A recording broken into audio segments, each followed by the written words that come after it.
எல்லோருக்கும் இனிய வணக்கம். இன்றைக்கி நம்ம சேனலில் ஈஸியாக டைஜஸ்ட் ஆகக்கூடிய ரசம் ரெசிபி தான் இன்றைக்கி நம்ம பார்க்க போகிறோம். பொதுவாக ரசம் செய்கிறது ரொம்ப ஈஸி தான்.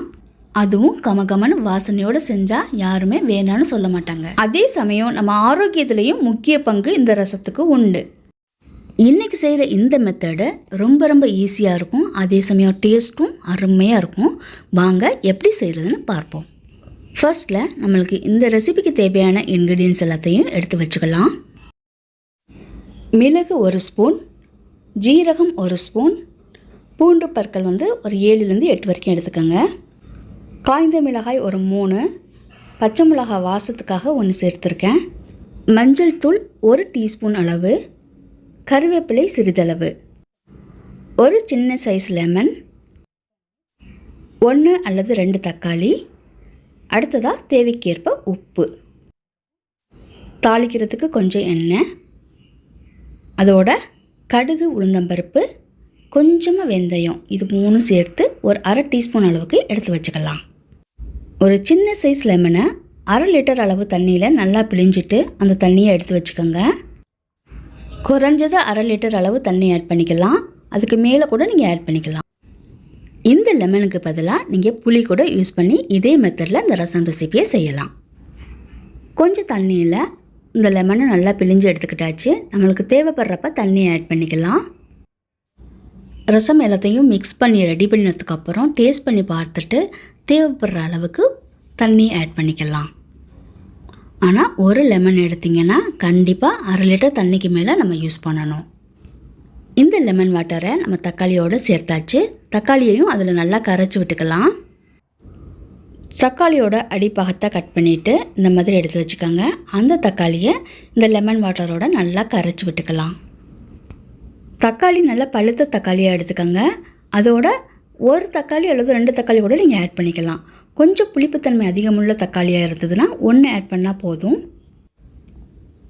தக்காளியை இந்த மாதிரி நல்லா கரைச்சி விட்டுக்கணும். கரைச்சி வச்சுருக்க கரைச்சலோட நம்ம 1 டீஸ்பூன் அளவு மஞ்சள் தூள் ஆட் பண்ணிக்கலாம். அடுத்ததாக தேவைக்கு ஏற்ப உப்பு ஆட் பண்ணி அதை கரைச்சி விட்டுக்கலாம். நான் ஒரு 3 டீஸ்பூன் அளவுக்கு உப்பு ஆட் பண்ணிக்கிறேன். பத்தலைன்னா நம்ம ரசம் கொதிக்கையில் கூட ஆட் பண்ணிக்கலாம். நம்ம எடுத்து வச்சுருக்கிற இன்க்ரீடியன்ஸை லைட்டாக வறுத்துட்டு கொரப்பாக அரைச்சி அந்த பவுடரை இதோட ஆட் பண்ண போகிறோம். எப்போவுமே ஃப்ரெஷ்ஷாக வறுத்து அரைச்ச மசாலாவை யூஸ் பண்ணி ரசம் செஞ்சோன்னா ரொம்ப டேஸ்டியாகவும் வாசமாகவும் இருக்கும். இப்போ இந்த ரசத்துக்கு போடுற மசாலாவை ரெடி பண்ணிக்கலாம். ஒரு குக்கிங் பேனை ஹீட் பண்ணி அதில் நம்ம எடுத்து வச்சுருக்கிற காஞ்ச மிளகாய், பச்சை மிளகாய் இதை லைட்டாக போட்டு வறுத்துக்கலாம். அடுத்ததாக ஜீரகம், மிளகு இதையும் போட்டு லைட்டாக வறுத்துக்கலாம். ஜீரகமும் மிளகும் லைட்டாக பொரிஞ்சு வரையில் நம்ம எடுத்து வச்சுருக்கிற பூண்டு பல்லையும் போட்டு வறுத்துக்கலாம். பூண்டு ரொம்ப நேரம் வதக்கணும்னு அவசியம் இல்லை. நம்ம காஞ்ச மிளகா பொடையில் கூட நம்ம பூண்டையும் போட்டு கொஞ்சம் நேரம் சூடு பண்ணிக்கலாம். இல்லை நீங்கள் இந்த நேரத்தில் கூட நீங்கள் பூண்டு போட்டு வறுத்துக்கலாம்.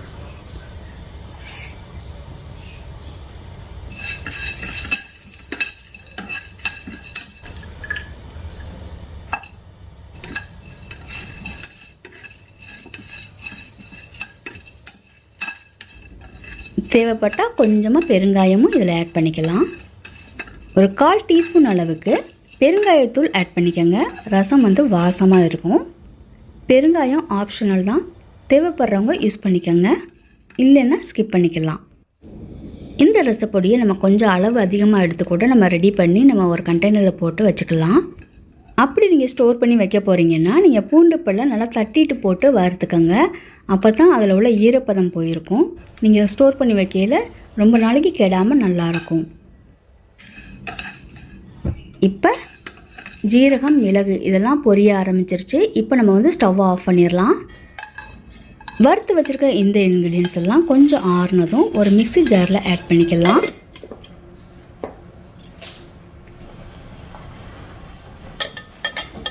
இதை ஒரு 3 பல்ஸ் விட்டு கொஞ்சம் கொரப்பாக அரைச்சி எடுத்து வச்சுக்கலாம்.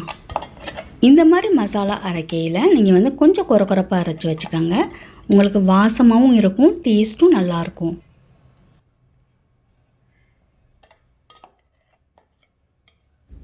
அதாவது அம்மியில் அரைக்கிற மாதிரி இருக்கும். அந்த மாதிரி அம்மியில் அரைச்சி நீங்கள் மசாலா போட்டிங்கன்னா இன்னும் ருசியாக இருக்கும். உங்கள்கிட்ட அம்மி இல்லைன்னா இந்த மாதிரி கூட முணுக்கிக்கலாம். இப்போ இந்த மசாலாவை நம்ம ஏற்கனவே கரைச்சி வச்சுருக்கிற ரசத்தோடு ஆட் பண்ணிக்கலாம். ஒரு 3 ஸ்பூன் அளவுக்கு இருக்குது. இதை நான் எல்லாத்தையும் எடுத்து போட்டுக்கிறேன். நம்மளுக்கு எதுவுமே டேஸ்ட்டே தெரிய மாட்டேங்குது அப்படின்னு நினைக்கிறவங்க இந்த மாதிரி ரசம் வச்சு சாப்பிடுங்க.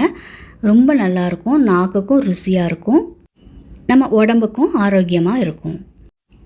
லெமன் ஒத்து வராதுன்னு நினைக்கிறவங்க லெமனை ஸ்கிப் பண்ணிக்கலாம். அதுக்கு பதிலாக புளியை ஆட் பண்ணிக்கோங்க. உங்களுக்கு எந்த அளவு ரசம் தேவையோ அந்த அளவுக்கு தண்ணி ஆட் பண்ணிக்கலாம். அடுத்ததான் நம்ம தாளிக்க போகிறோம். தாளிக்கிறதுக்கு தேவையானதெல்லாம் எடுத்து வச்சுட்டு அதுக்கப்புறம் தாளிச்சிடலாம். ஒரு பாத்திரத்தை சூடு பண்ணிவிட்டு அதில் கொஞ்சமாக எண்ணெய் ஊற்றிக்கலாம். உங்களுக்கு எந்த எண்ணெய் விருப்பமோ அந்த எண்ணெய் கூட நீங்கள் சேர்த்துக்கலாம். நான் நல்லெண்ணெய் சேர்த்துக்கிறேன். எண்ணெய் காஞ்சதும் ஒரு அரை டீஸ்பூன் அளவுக்கு கடுகு உளுந்தம்பருப்பு தாளிச்சுக்கலாம். கடுகு உளுந்தம்பருப்பு பொரியணும். பொரிஞ்சதுக்கப்புறம் ஒரு 1/4 டீஸ்பூன் அளவுக்கு வெந்தயம் ஆட் பண்ணிக்கலாம். அடுத்ததாக கொஞ்சமாக கருவேப்பிலை சேர்த்துக்கலாம். இதோட பெருங்காயத்தூள், ஜீரகம் கூட ஆட் பண்ணி நீங்கள் தாளிக்கலாம். அடுத்ததாக நம்ம கரைச்சி வச்சுருக்கிற ரசத்தை இந்த தாளித்ததோட ஆட் பண்ணிக்கலாம். நார்மலாக நம்ம ரசம் செய்யல ரொம்ப நேரம் கொதிக்க வைக்கக்கூடாது. லைட்டாக கொதிக்க ஆரம்பிக்கையிலேயே நம்ம ஆஃப் பண்ணிடணும். அப்போ தான் ரசம் ருசியாக இருக்கும். ஆனால் லெமன் ரசம் மட்டும் நம்ம நல்லா கொதிக்க வைக்கணும். நல்லா கொதித்ததுக்கப்புறம் ஒரு அரை டம்ளர் அளவு தண்ணியை ஃபைனலாக ஆட் பண்ணிவிட்டு ஆஃப் பண்ணணும். அப்போ தான் அந்த ரசம் கரெக்டாக பேலன்ஸ் ஆகி டேஸ்ட் நல்லாயிருக்கும். கிராமத்து பக்கம்லாம் ரசம் ரொம்ப கொதிக்க வைக்கக்கூடாதுன்னு சொல்லுவாங்க. அப்படி கொதிச்சா கடுத்து போயிடும்னு சொல்லுவாங்க. சில சமயம் அந்த மாதிரி கொதிச்சிருச்சுன்னா ஏதாவது வேலை சமயத்தில் நம்ம பார்க்காம கூட விட்டுருவோம், பொங்கி வந்துடும், ரொம்ப நேரம் கொதிச்சிரும். அந்த மாதிரி சமயத்தில் நீங்கள் தண்ணி கொஞ்சம் ஆட் பண்ணுங்கள், பேலன்ஸ் ஆயிரும். டேஸ்ட்டும் அதே மாதிரியே கிடைக்கும். இப்போ சொன்ன இந்த டிப்ஸை நீங்கள் ட்ரை பண்ணி பாருங்கள். எப்படி வந்திருக்குங்கிறத கமெண்டில் எழுதுங்க. லெமன் ரசம் நல்லா கொதிச்சிருச்சு. நல்ல அரோமா வாசம் சூப்பராக இருக்குது. லெமன் ரசம் மட்டும் நல்லா கொதிச்சதுக்கப்புறம் தான் ஆஃப் பண்ணணும். அருமையான டேஸ்ட்டில் நல்ல அரோமா வாசத்தோட டேஸ்டியான லெமன் தக்காளி ரசம் ரெடி ஆயிருச்சு. இப்போ இதில் நல்லா கொதிச்சதுனால நான் கொஞ்சமாக தண்ணி சேர்த்து இதை மூடி வைக்க போகிறேன். இந்த ரசத்தை நம்ம சுட சுட சாதத்தோடு மிக்ஸ் பண்ணி சாப்பிடையில் ரொம்ப ரொம்ப அருமையாக இருக்கும். நம்மளுக்கு ஆரோக்கியமாகவும் இருக்கும்.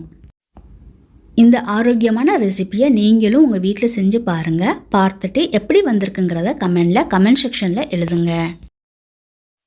இந்த வீடியோ உங்களுக்கு பிடிச்சிருந்துச்சுன்னா லைக் பண்ணுங்கள், ஷேர் பண்ணுங்கள். சப்ஸ்கிரைப் பண்ணாதவங்க சப்ஸ்கிரைப் பண்ணிக்கோங்க. பக்கத்தில் உள்ள பெல் ஐக்கானையும் கிளிக் பண்ணி அதில் ஆளுங்கிற ஆப்ஷனை எனேபிள் பண்ணிக்கோங்க.